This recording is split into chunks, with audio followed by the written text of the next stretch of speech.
观众朋友大家好，欢迎收看8月2日公视台记台下晡新闻，我是陈淑君。咱先来看今仔有甚物新闻重点。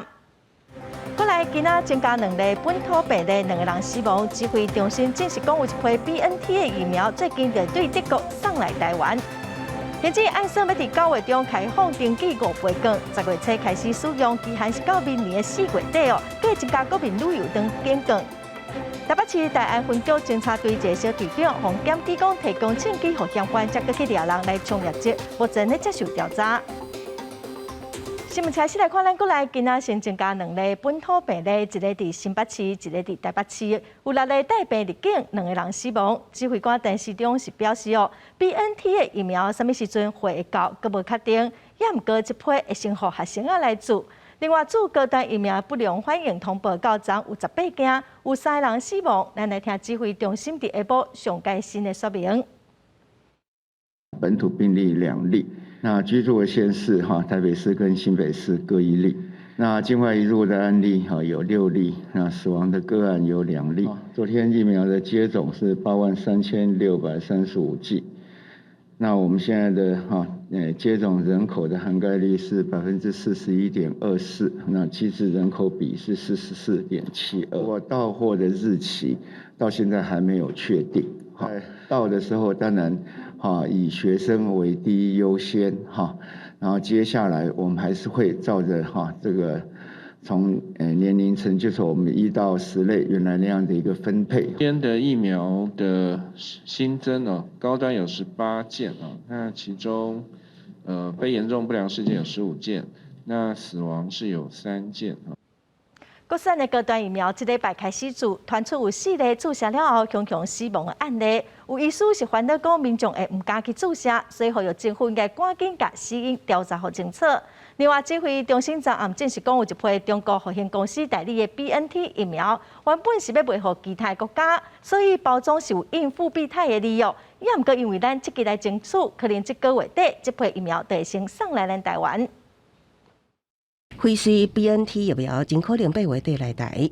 药政指挥中心证实，这批由中国上海复兴代理的疫苗，原本要销往其他国家。外盒仔包装有中文和必泰标签，也毋过因为咱积极争取，这批真可能提早1个月来台。对此，国内专家认为，防疫就像作战，而且疫苗是重要的战略部署。只要确认这批疫苗是原厂出货，就应该积极争取。标签的事情是枝微末节的事情最重要的是里面的成分就是原厂制造的。原厂制造以后，因为它代理的关系，就贴上了一个其他的专门标签。我觉得这是无所谓的啦。专家表示，目前研究显示，12到18岁青少年会当做的新冠疫苗，只有辉瑞 BNT 加莫德纳。青少年一旦喂着，真可能成做传播链，造成家户感染加社区感染，所以有注疫苗的必要性。佮建议伫方方做测，会当提高注射率。另外，国产高端疫苗开始做3天，已经通报4例注了后死亡的个案。医师烦恼民众会出现不敢去做的情形。时序上的关系会被民众当作因果性的关系，那这个东西呢，不能一直在流传下去。民众毕竟他没有那么多的医学知识，所以一定要由政府有公信力的机关去把这个做厘清。医师强调，过去 AD 甲莫德纳注了后，国内也发生600多例通报的死亡个案，也毋过解剖了后，大部分甲心血管疾病有关系，甲疫苗无直接关联性。建议政府应该尽速完成死因鉴定，解除民众对疫苗的疑虑。那么秋冬若爆发另外一波疫情，对国内防疫更加不利。记者综合报道。高中以下学校9月初就要开学了，有家长团体早起伫国民党智库的记者会表示讲，学校的假放阁无够，老师嘛还未全部拢有注疫苗，就要开学，家长是真无放心哦。教师代表嘛批评讲，学校根本就还未准备好，真惊学校会变作是防疫实验场。确定防疫物资校园爱消毒。9月初一开学进前，学校是真紧张。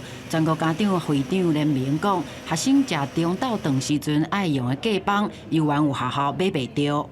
现在口罩可能还没有问题，那隔板这个部分是有钱不见得还买得到。其实很多家长在问为什么政府既然有这样的预备的措施，为什么没有类似防疫国家队？你干脆把物资都做好，然后再分配到各个学校去，是不是也是一个很好的方式？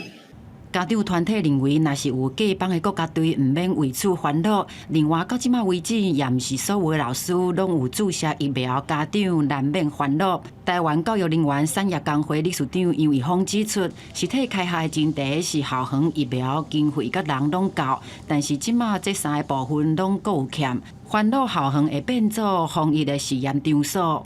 事实上，我们国家这部分的经费，我是觉得够了，只是在政策的一直侧重哪个区块，我们也搞不太清楚。这个时候务必增加人力，双线实施，而不是只是架个摄影机，叫老师一面实体一面线上就可以。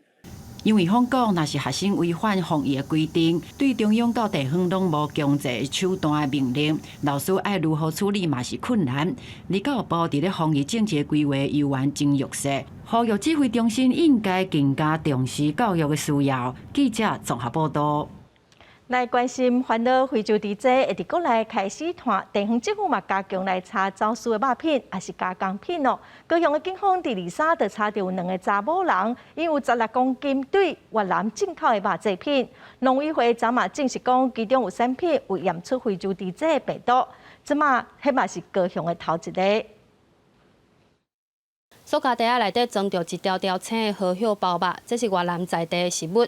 高雄林园分局23号查到2个女性，大约有16公斤，来自越南的牛肉干、鸡肉丝、甲好友猪肉等肉制品。想袂到当中的好友猪肉竟然互验出非洲低温的病毒。高雄市政府来配合农委会的政策来追查下游厂商，然后由警政单位在我们大寮区来查扣。农业局动保处配合采样送验的所谓荷叶包肉大概300克熟食，被检验出有非洲猪瘟的病毒基因。柑仔店货架顶悬摆着真侪越南的泡面等食品，验出非洲低温病毒的好友包肉，就是对大寮这间柑仔店卖出去的。但柑仔店嘛感觉家己真冤枉，因为肉品是透过面册买，一包140块。来自越南的头家娘，因为想故乡的滋味才会买，家己嘛有食。是剩1份，对，然后人家吃了4份。人家来就是最后一份，人家来买。我不是专门在卖，就这样子，我嘛唔知影。为防止非洲低温，中央甲地方近期大动作查缉各地店家甲猪场。动保处提醒，网络卖即寡有非洲低温的肉制品，可能涉犯动物传染病防治条例，会当处15万以下的罚金。若走私安尼的肉制品，嘛可能面临7档以下有期徒刑甲300万以下的罚金。提醒民众唔通以身试法。记者陈焕武、柯正俊高雄报道。前2日伫台南的麻豆嘛查到月饼内底的猪肉鸭有非洲地震的病毒，民众讲哦，因的月饼是对网络顶头买，强调嘛要追查来源。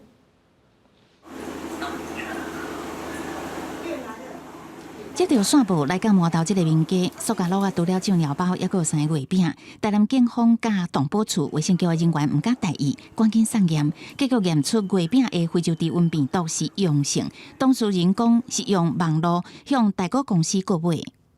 他的说辞是他的夫人想要吃越南的月饼，所以就去网站上订购，居然就可以长驱直入。我再讲一遍，长驱直入寄到台湾来。然后他们再由那个台湾的发货中心寄给他们，这是非常危险。内底有非洲低温的越南月饼直接入来到台湾，互台南市长黄伟哲非常的生气，讲真可恶，要继续追查规个流向。警方是讲初步调查无留入市面上，不过对着越南非洲低温制品冲破边境防线流入台湾市面，恐惊有扩大可能。25全国县市，包括着桃园、台中、云林、甲高雄这些所在，拢在一处大规模稽查可疑产品。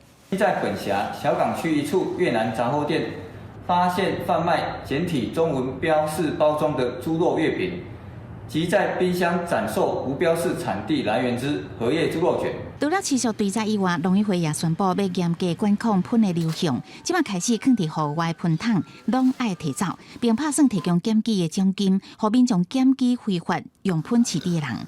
记者综合报道。因为疫情喷的量是增加真侪，最近阁因为非洲地震喷要安怎处理引起关心。台南市今年一日喷的量就比去年增加4成，环保局嘛叫民众对肥桶鼓励民众把厝内的喷处理变做肥料。环保局甲厨房的告肥喷桶借予民众的反应真热。生厨余的这个堆肥也不错，然后洗地啊什么都不错。对我们家庭比较不会生蚊子。台南的清洁队今年设置厨房的告肥专区，辅导住户、里区学校甲机关团体制作厨房无煮过的喷，所产生的单肥唔乃当做清洁材料，搭配也可以当摕来做农用。如果都有做好的话，它是不会有异味的。如果有异味，就代表说它可能发酵失败了，就可能太常打开，或者是没有关紧之类，那可能就要重做。公园到阮的广场头前遐有足侪植栽嘛，所以阮就直接拢是用遐堆肥来使用。疫情改变民众的食食形态，早回去厝也是讲伫厝内煮的老摆就加真济，厨房的喷嘛对咧加真济出来。根据台南市环保局的统计，目前逐工回收的喷，其中有煮过甲无煮过的喷料，差不多拢是一半，大约有64公吨。除了推测青喷做告肥，最近因为非洲地质的关系，原本要互饲猪场的这个喷拢甲冻起来，经过台南市的快速复架场，要是会当做成肥料甲消化掉。不能拿去喂猪的厨余的处理量呢，再用高速发酵厂来把它处理掉，或者是说，如果还有一些问题的话，可能是进入我们的焚化厂或者是掩埋场来因应。另外，针对非洲地质风险这部分，台南市环保局讲，民众伫咧厝也是以这个青肥为主，若是煮熟的喷料，就互清洁队来运送就会使哩。不过嘛是鼓励亲像青肉、北来啊，个直接个等咧粪扫车内底，安尼才通降低坏掉的风险。记者综合报道。行政要发5倍券，9月中以后应该就会开放登记，10月初就会当领来使用，会当用到明年的4月底哦。国发会是指出讲，甲去年的3倍券比起来，今年的经验变侪，嘛强化所谓甲斗相共细间的店家。除了阁有去年的动资券、夜放券等哦，今年嘛会增加国民旅游等券哦，有超过1300万份的典型券，会使互民众来申请。行政院规划进行5倍券，国发会指出，这届比去年3倍券面额搁较低，加强所谓的形式，也较助展规模细的店头，而且免纳1000就通领。无论是纸本还是数位券，拢按算伫9月份的下旬开放登记，10月的顶旬就通领来用，会当用到明年的4月底。为了要让数位券更好用，所以我们也开放了共同绑定，扩大支付工具。包括可以绑定信用卡、电子支付、悠游卡或一卡通等电子票券。此外，也设计了识别的标章，让店家能够辨识这是5倍券，可以同享纸本券的各种优惠。各部会也推出无同的券来配合进行，除了动资券、夜放券，佮加国旅券加爱元券。不过，民进党的立委郑嘉宾也召开记者会反映。按照去年3倍券的经验，多数是互大型的店赚到，规模细的店头袂晓用电子支付较吃亏。郑嘉宾也呼吁经济部等单位应该定补贴来向规模细的店头加入电子支付，让小店家它的钓竿装了鱼钩，可以勾住电子支付的消费者。请问政府你做不做？我们政府补1块，然后业者出1块。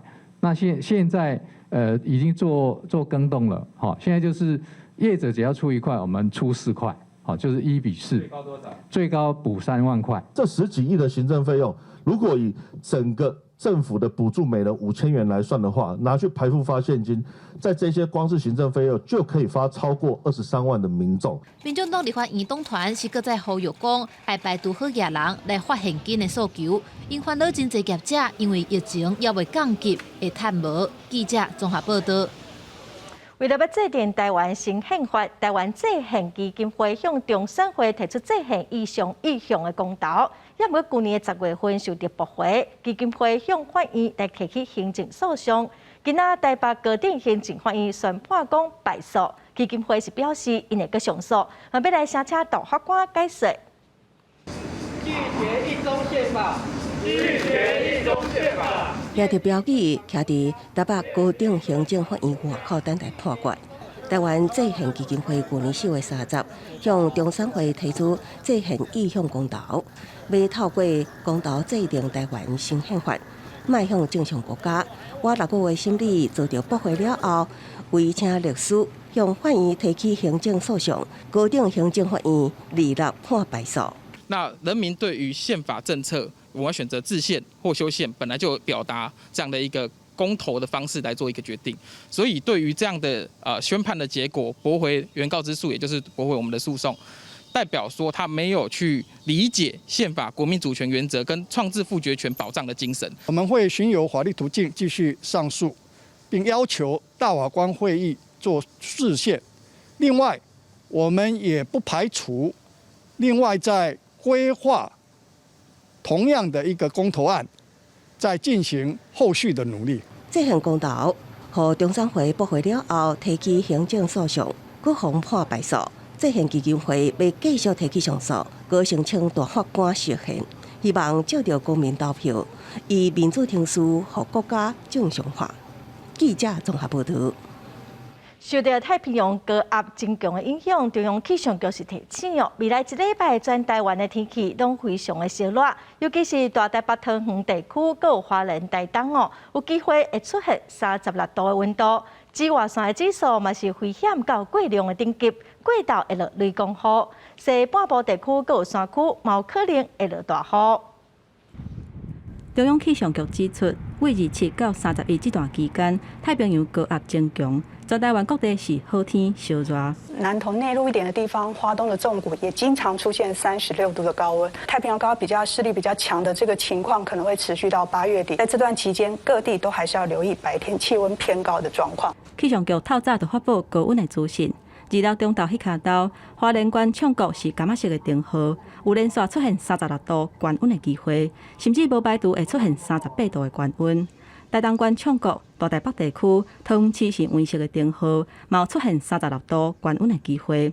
到日落早起10点为止，上高温出现伫台东县中滨乡是34度8，过来是台北天母34度2，苗栗造桥、台北内湖、甲桃园大园拢超过33度，外岛的温度是搁较烧热。最主要还是因为大环境如果是比较偏西南风哦，背风面的这个东半部呢，相对会比较容易出现类似粉风的高温现象。风的强度并不是那么强啦，最主要还是因为高压笼罩。气象局提醒，因为台湾伫咧高压的边缘，早起是好天稳定的天气，不过过昼也是较会有雷公雨，搁加上偏南风，空气较潮湿。西半部的山区甲附近的地区，过昼嘛较会有雷公雨。27、拜5到后礼拜2、31，太平洋高压增强，高温会有机会升到36度至37度以上，会是8月份气温上悬的期间。记者综合报道。塔利班摕到阿富汗的政权，真侪人要逃难。有人权团体哦，就真烦恼讲，若是阿富汗的难民来到咱台湾，敢有法度受到保障？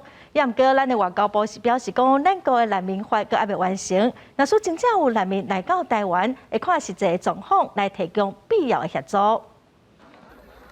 塔利班掌控阿富汗，引起大规模的逃难潮，各国嘛拢开始来接收难民。台湾是毋是有可能会来伸手援手咧？有媒体建议政府会当先来接受1000个阿富汗的女性来台湾接受教育。外交部对这有回应讲，咱还未完成制定难民法，会看实际状况，伫能力的范围内来提供会当做的援助。由于我国尚未完成制定难民法，因此政府将视实际状况，配合国际社会以及理念相近国家的相关创意，在能力范围内提供可行的援助。外交部讲，阿富汗的难民因为牵涉到身份的认定、安置甲就业、就学这个问题，需要经过下部会协调。其实人权团体早就已经希望政府爱研议难民法，也是讲相关的人道签证。根据过去10年来，台湾援助中港以外的难民敢若有50个，包含有对这个也门来的、奈及利亚来的。不过因为台湾是海岛国家，来台湾的成本需要真悬，人权团体认为讲，袂亲像外界所烦恼的讲，若是开放了后，佫有真侪难民会涌入来台湾的状况。难民在逃亡的时候，他们的国家政策是哪些？他们其实根本是没有办法去考量这些的。成立一个新的法规有困难的话，可以修改现有的入出国移民法，也可以让这些需要协助的人可以有一个法规在台湾安身立命。台湾人权促进会嘛表示讲，即马有有效居留台湾的证明的阿富汗人，敢若有4个，呼吁政府都要张持因的伫台湾的期限。来甲提供必要的协助。假使讲刷落来，阿富汗的人民若是来到台湾，也是讲伫遮转机，无应该将因甲看作是要找庇护的人，国甲因讲是非法入境，唔通来违反无遣返的原则。记者综合报道。外国部队脱离阿富汗的期限只剩最后6日。喀布的国际机场附近阁有1万外等要离开的民众。美国和英国昨暗时发布恐怖攻击的警告呼吁民众要赶紧离开机场的3个航厦，嘛呼吁外国人最近尽量唔通去阿富汗。美国国务卿布林肯25甲媒体表示讲，这12天以来，已经为喀布尔脱离超过82300个人，有要一半拢是富人人甲囡仔。若这2天，伫90只军机甲民航机的合作之下，嘛也有达到19000人的运输量。布林肯讲，伫规个乱糟糟的情形之下，敢若有美国会当处理甲这项遮尔大规模的任务。布林肯指出，上济还阁有要1500个美国公民滞留伫阿富汗，政府会想办法赶紧找到因。30日脱离的期限一个到，所有想要离开的美国人一定拢会当离开。塔利班公开甲私底下拢有答应讲，30日了后会提供安全的管道，予美国人、第三国家公民，还阁有危险的阿富汗人离开。《华尔街日报》的报道当中指出，中央情报局 CIA 甲国防部出动直升机甲地面部队，伫喀布尔内外地区做脱离美国人的秘密行动。美国国务院甲英国外交部25根据掌握到的证据，对喀布尔哈密德卡塞国际机场3个航站发布恐怖攻击的警讯，呼吁公民唔通越过，除非接到明确的指示，若无唔通去机场。It's hard to overstate the complexity and the danger of this effort. We're operating in a hostile environment in a city and country now controlled by the Taliban with the very real possibility of an ISIS-K attack. We're taking every precaution, but this is very high risk. 喀布尔机场目前是有5800个美军甲1000个英国军人伫保护。土耳其总统府发言人25表示，塔利班希望因伫外国势力脱离了后，留伫喀布尔对机场的营运提供技术性的协助。双方当伫就右路的部分做讨论。不过，这个讲法去互塔利班的发言人无假希德否认。公司新闻王慧文编译。美国白宫表示，总统拜登昨有摕到一份调查武汉肺炎病毒源头的情报。美国华盛顿邮报嘛指出讲，根据了解，这份报告嘛无确定病毒的来源。也毋过，中国外交部是又个针对外界提出病毒是对中国的实验室流出来，提出真侪批评。嘛讲美国的报告根本就是有政治的目的，是对中国的抹黑。美国总统拜登下令对新冠病毒起源的90天调查历时到期。白宫表示，拜登25已经听一份来自情报界的机密报告，也毋过调查结果可能要需要几天的时间才会当公开。I think it's well known they haven't been cooperative, right? Through your reporting, other reporting, and just the fact that they obviously have not, in a publicly available way, provided the data and the information that we have been requesting. In terms of an assessment of what steps we might take, I don't have anything to preview for you on that front. 根据华盛顿邮报的报道，这份报告无对病毒来自实验室外泄，也是自然界动物传互人类做出定论。也毋过路透社指出，报告可能会点出其他调查的线索，包括对中国提出的新的要求，对此中国外交部25当炮回击，批评这是美国先下几家违法的航海。美国政府通过情报机构搞所谓的溯源报告，不是为了寻找新冠病毒起源的事实真相。这样一份栽赃报告、政治报告，自然不可能就病毒溯源得出任何科学的结论。If the United States persists in hyping up the lab leak theory, then they should set an example and invite the WHO to investigate the Fort Detrick and the University of North Carolina. 中国外交部也表示，中国将会继续甲世界卫生组织等国际机构合作，研究甲搜寻病毒源头。高志涵世卫秘书长谭德赛应该前往美国马里兰州的军事设施德特里克堡基地甲北卡罗来纳大学考察，暗示这个所在才是新冠病毒的起源。公司新闻陈伟仁编译。美国 Johnson 的疫苗本地只需要注一剂哦，也毋过美国 Johnson 公司表示，临床试验了发现讲 Johnson 的预防性，若是搁注第二剂，体内抗体会当提悬9倍。另外，伫拉丁美洲的古巴，目前是全世界疫情第3严重的国家哦。伊目前嘛针对儿童来做注第3档疫苗的试验。医护人员甲囡仔注新冠疫苗，古巴伫即礼拜对350位3岁到18岁囡仔甲青少年注第3剂预防针，做一项临床试验，了解对家剂对身体的影响。Yo me quiero vacunar en este ensayo para ayudar a que mis amigos de la comunidad, del inglés y de mi escuela se puedan vacunar para que no les dé coronavirus. Hicimos todo un conversatorio familiar, ¿no? Y un poco hasta que ella también entendiera y diera su consentimiento, ¿no? Y nada, ella muy emocionada, incluso se siente un poco hasta que importante de。古巴自今年1月开始停止实体上课，到8月初，古巴已经有95000位未成年人感染新冠病毒，并且造成7个人死亡。古巴是唯一有国产疫苗的拉丁美洲国家。目前，古巴有312万人做过第3剂预防针，占总人口2.7%。Para una protección a los niños para evitar que lleguen a formas graves de la enfermedad, a secuelas después que puedan atentar con la calidad de vida de estos niños y sobre todo la muerte, evitar la muerte es algo muy importante como para nosotros como científicos. Ya hemos probado que es segura. 中国已经宣布3岁到17岁的民众会当做国产的科兴疫苗，不过还未确定当时开始。以色列伫咧7月底批准5岁到11岁囡仔会当做疫苗。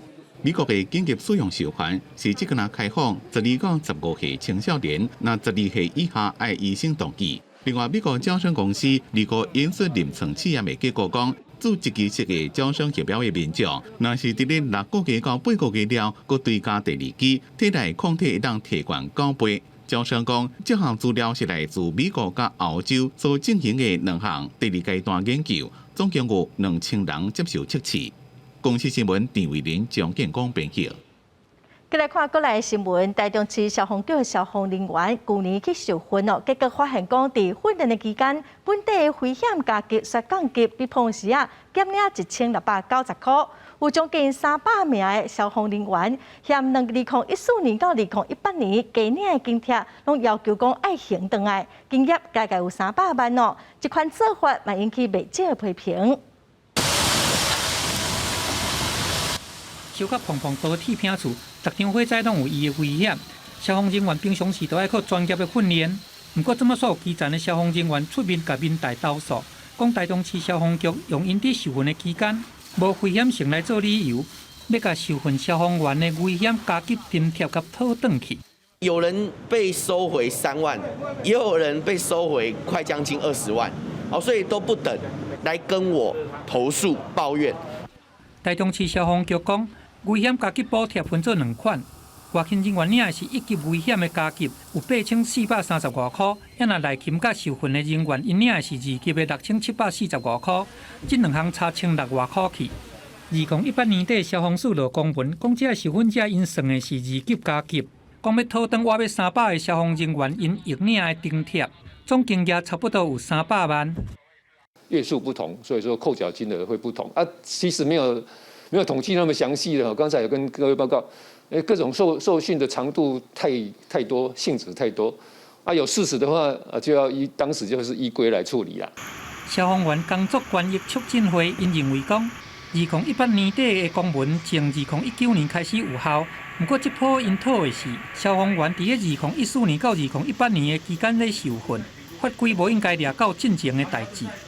每个人从他去受训的时候，消防局就认定他应该要被扣。比如说我2015年我去受训1年，然后我就被扣了那1年，或者是我2013年被1年，然后我就被扣了那1年。那当然我们就会觉得这样子的溯及既往其实是有问题的，因为那个其实是消防署内部的疏失。消防署表示，2014年到2018年，消防人员因受训是毋是会当领到1级的危险加级，这都要交予消防局的人事单位来认定。台中市消防局因是讲，消防人员的薪资资料会当回到2014年，这一切拢会依法来行政。记者综合报道。来看台北市大安分局侦查队一个姓赵的小队长，互人检举讲提供枪支互嫌犯，才去派警察去抓人，为家己来冲业绩。也毋过，这个小队长是好人哦。目前这案件已经交予司法单位侦办咯。上台接受表扬，由前台北市检察局长陈家昌亲身颁奖。伊是大安分局侦察队姓赵的小队长，莫因为办案认真得奖。不过，即马所去分局发现讲，其中一个破案已经有可能涉嫌自导自演。这个案子已经目前在地检署调查了那我们也不方便对外说明。这个案我们是秉持勿枉勿纵，零容忍的立场啦这个代志发生伫今年3月份，大安分局表示，这个姓赵的小队长接到有关枪的线报，抓到有改造枪姓吴嫌犯。不过代志发生了后，去互检举讲是嫌犯主动甲枪交出来，因才去抓人，意思是为着要拼绩效。虽然小队长是否认这件代志，不过分局也是报请检察官来侦办，交予司法来调查。就是大家为了那个成绩，为了那个分数，去做出了这种行为，反而忘记治安工作应该是怎样的，执法应该是怎样的，犯罪的侦查应该是怎样的。过去警察为了绩效，几啊届逼出涉及违法办案的代志。伫3年前，新北市嘛有警察疑似偷改通知书送到位的日期，躯体车手到案，涉嫌伪造文书。警察工会呼吁讲，无应该追究绩效，代志倒头做，无咧要以警察的本分。记者综合报道。来看桃园一间早顿店，后面众检举讲有请外国人非法的工作，警方甲劳动局到现场去调查，有抓到一个越南的看护工非法伫早顿店的工作，那受到处罚咯，这伊讲卖方遣送回国。好啊，你们先过去，好。桃园区大丰路一间早顿店内，姓吴越南籍义工当日无闲为人客做早顿，有民众检举伊疑似非法做三工。桃园警方会同劳动局外劳事务科警员到店内进行稽查。跟你做一天多少钱？我没有来赚钱。没有赚钱啊？那你这样做学习？我在来这边只做早餐而已嘛。姓吴女子表示，家己是来台湾担任看护工作，工作期还没到，11月就要转去。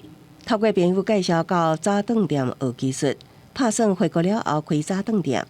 到店内工作只有免费早顿，无领薪水。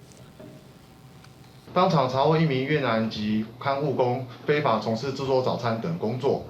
那经查呢，该名移工呢，因为年底即将届满返回越南，故想要在台湾学习做早餐，返乡开早餐店。按照就业服务法的规范，其实我们的移工的雇佣是必须要经过申请是要许可的。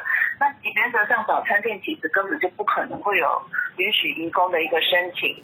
劳动局表示，外籍人士来台未当从事许可之外的工作。按照就业服务法规定，骗过他人申请移工的非法头家，将面临15至75万真悬的罚款。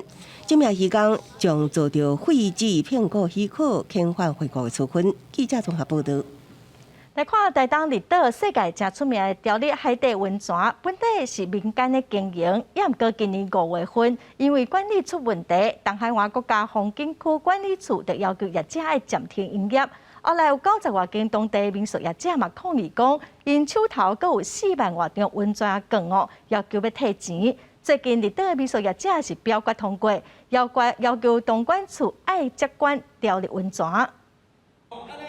离岛的民宿业者做伙甲向代表会申请，叫代表会都爱替因甲朝日温泉业者甲讨回进前注文的温泉券，大约是700多万。温泉业者伫25号召开说明会，保证会退款。不过离岛的民宿业者因无咧信道，拢咧想讲业者无负责任。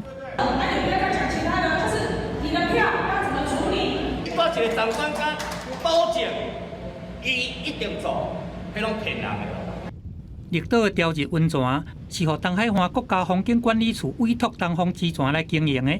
今年5月，予东管处发现到讲业者无照合约的规定来维护设施的安全，下令因都爱停业。尾也佫传出讲卖予民宿业者的温泉券无银行的履约保证，民宿业者想要退款，所以一直予人牵着。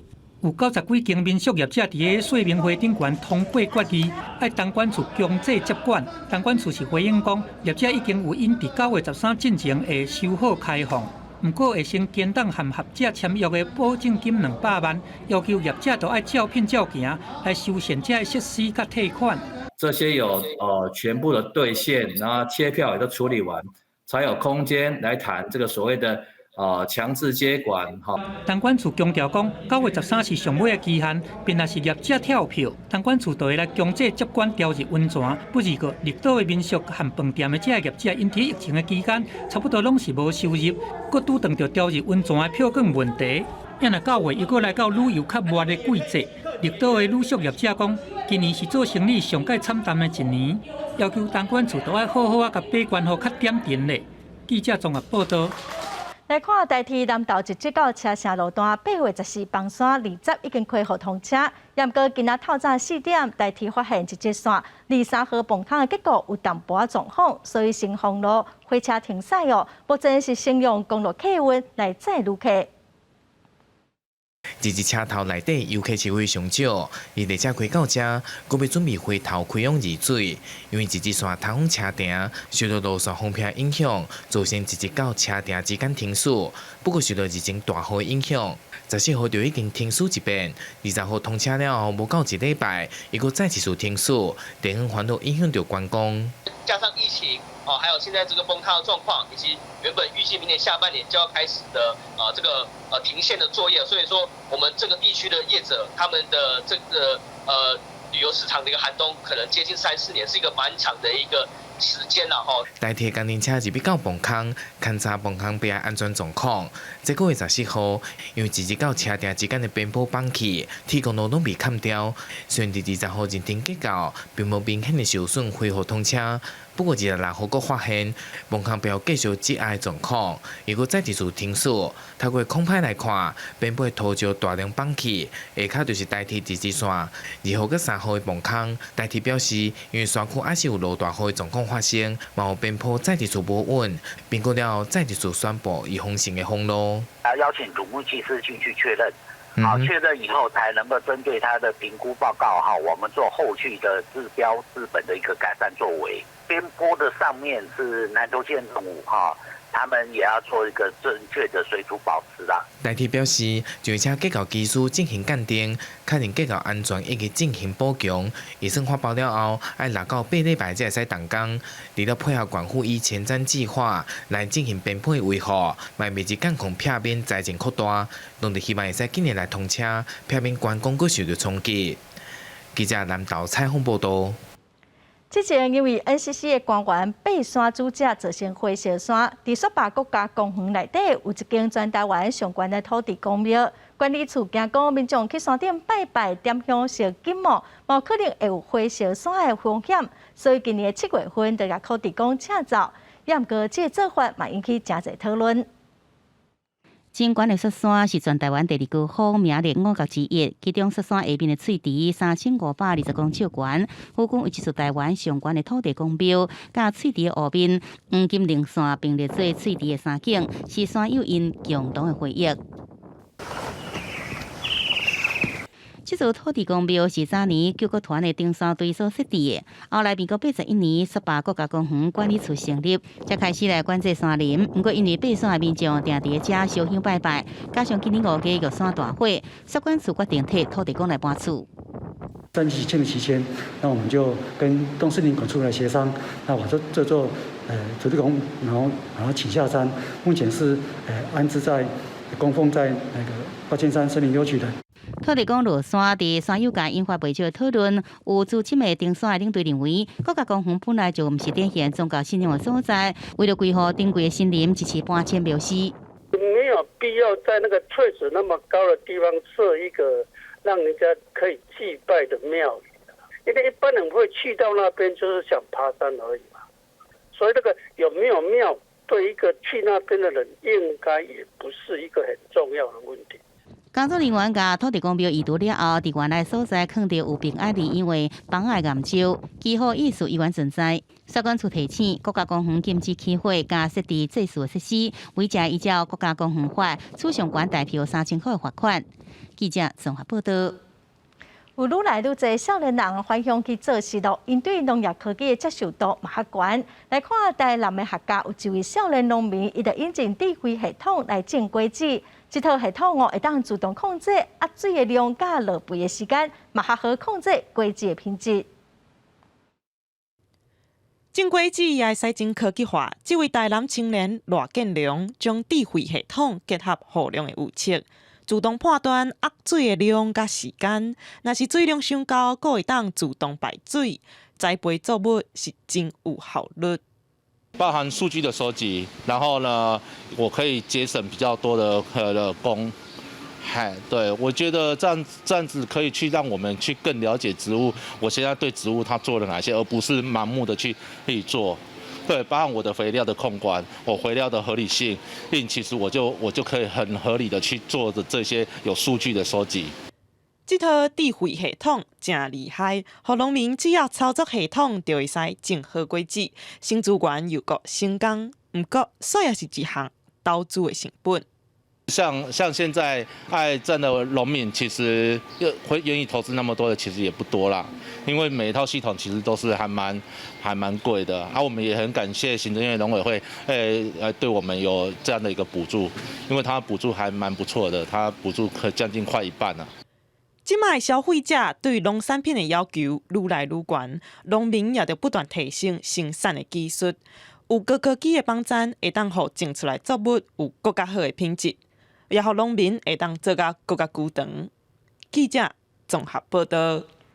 来看有同胞团体早起是去麦当劳、肯德基、汉堡王跟摩斯汉堡家素食店，因服务店家爱全面转型改用后生两家会当自由活动，重视动物福利的农民生产的技能。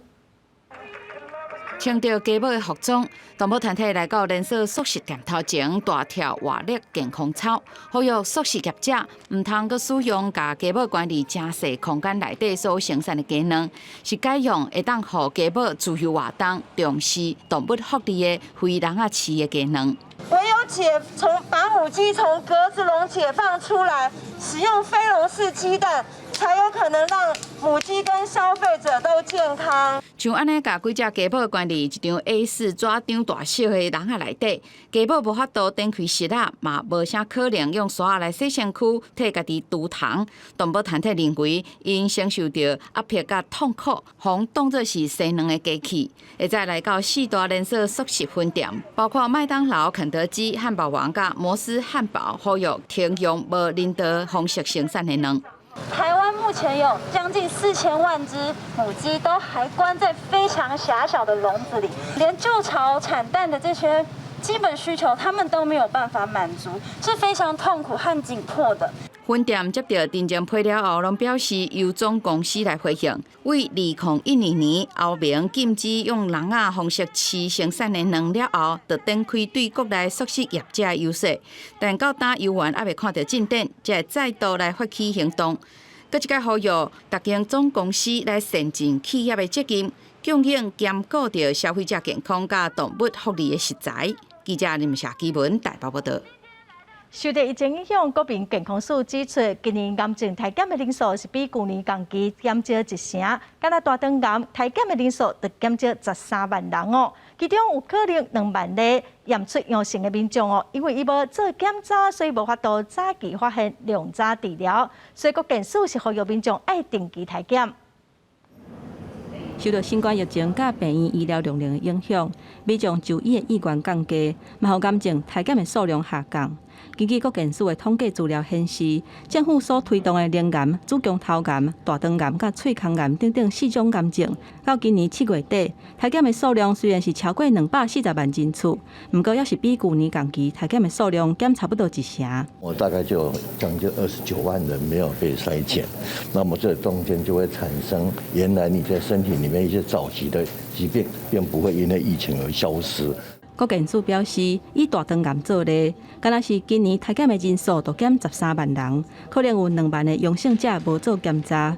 民众若是透过每2年一届大便检血检查，会当降低35%大肠癌的死亡率，甲降低2期以上大肠癌29%的发生率。早期的大肠癌若受好好啊治疗，5年来存活率有9成以上。如果阳性，你又不去做确诊大肠镜的时候，你等于是有5%的机会会有大肠癌，却没有被找到。一旦变成癌的时候，后面的速度就是以3个月、半年的速度一路在往前进。鼓励民众在疫情转好的时阵，嘛要积极定期检查癌症的体检以外，为这届新冠疫情，嘛观察到7成染疫重症的患者有慢性病的问题，其中糖尿病病友染疫重症的死亡率是增加3倍。有医师就讲，血糖、心血管、大块等等的风险的控管是一定要注意。女性的民众停经之后会比较高起来，所以我们女性都会抓50岁。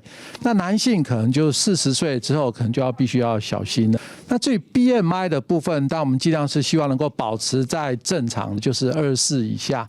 医师表示，民众若是想要避免心血管疾病的危机，应该要为平常时的食食、运动、甲治疗等等这个源头来处理。亲像是尽量食高纤维、少盐、少糖、低热量的食食，也是惯势做运动、慢跑等等中强度的运动，维持好的生活惯势，才会达到治疗的效果。记者综合报道。来看有一个伫80岁李先生，2当前腰定定疼甲困袂去，后来检查发现讲是肺癌第4期，而且已经转移了。经过治疗，目前的病情是真稳定哦。医师嘛利用一种新的检验方法，唔免动刀切片，只要抽血，就当来追踪病情。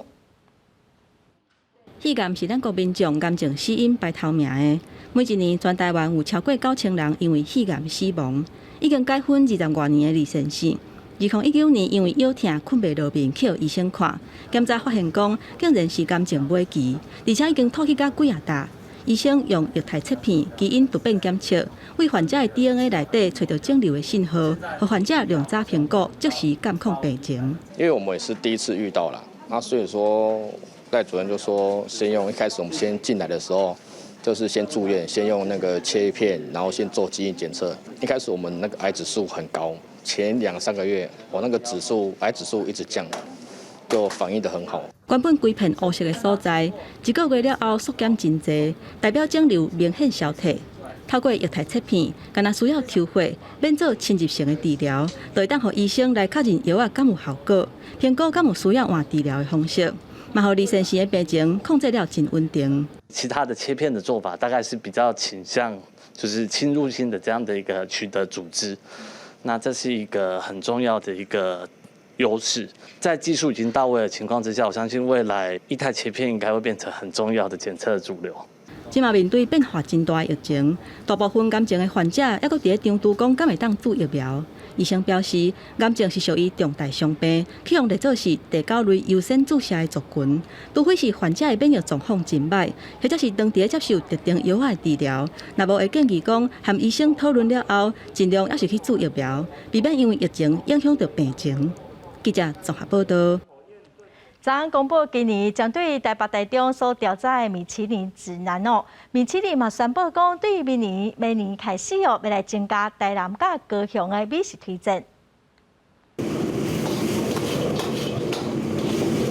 大火快炒一下功夫，好食的菜就捧出来啊！台北美福饭店的米芳大菜，将台湾人记忆当中的菜加入新的创意，成做今年度台北、台中米其林指南的一星得主。没有想到说会得到1星。这台菜来讲的话，说真的，它也没有什么大菜。那我只是说把传统记忆中阿嬷的味道啊，把它呈现给所有的客人。那我们更会鞭策自己，将最好的服务跟味道呈现给所有的客人。用台湾料理满足人客嘴，总铺师拼全力，而且用伫疫情期间得到米其林1星，对大家来讲是正大的肯定。因为这几年餐饮业是过甲正辛苦。台菜其实就是一种分享的概念，可是现在只能以套餐的方式。在这段疫情期间，餐厅只能做外带。那虽然现在有开放，可是内用的人数相当受到限制。那我们也希望能够疫情警戒能够解除。台北、台中米其林指南今年因为疫情改造线顶直播，其中军品义工连续4年得到米其林3星的肯定。相差所有员工同心合力维持我们这个3星荣誉。第27年指南当中，台北29间，台中31间星级餐厅入选，连比比登推介甲餐盘推荐餐厅，台北177间，台中69间入选。另外，外界关心米其林的冰干城市是不是搁增加？官方宣布，伫2021年会确保含台南甲高雄2个都市，拓展台湾美食搁较多样化吸引力。记者综合报道。有保育人员伫东非国家塞西尔杰岛迄着一只大只的象龟，甲细只鸟仔吞落排过程哦。因为龟的动作是真慢，哈罕的会去掠动物来食哦，所以科学家看到这画面嘛惊一跳，咱嘛做伙来看卖。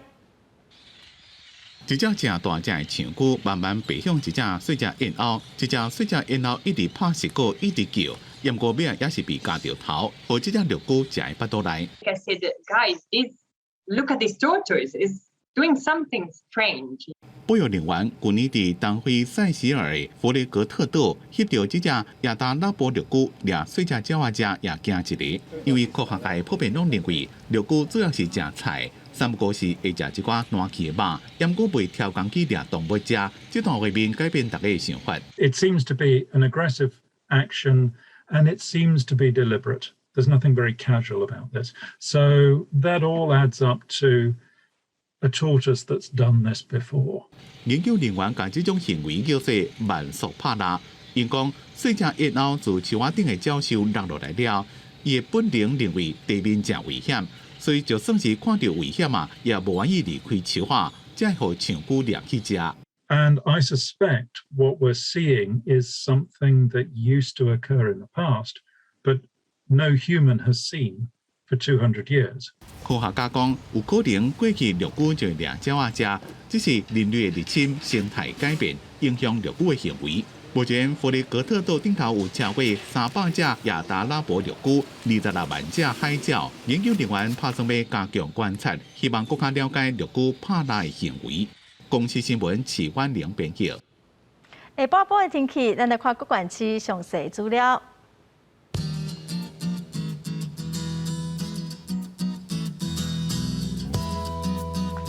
北部地区上低30度，上悬36度。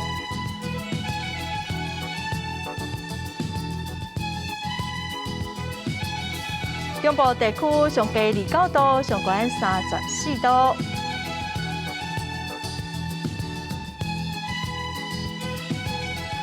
南部地区上低29度，上悬34度。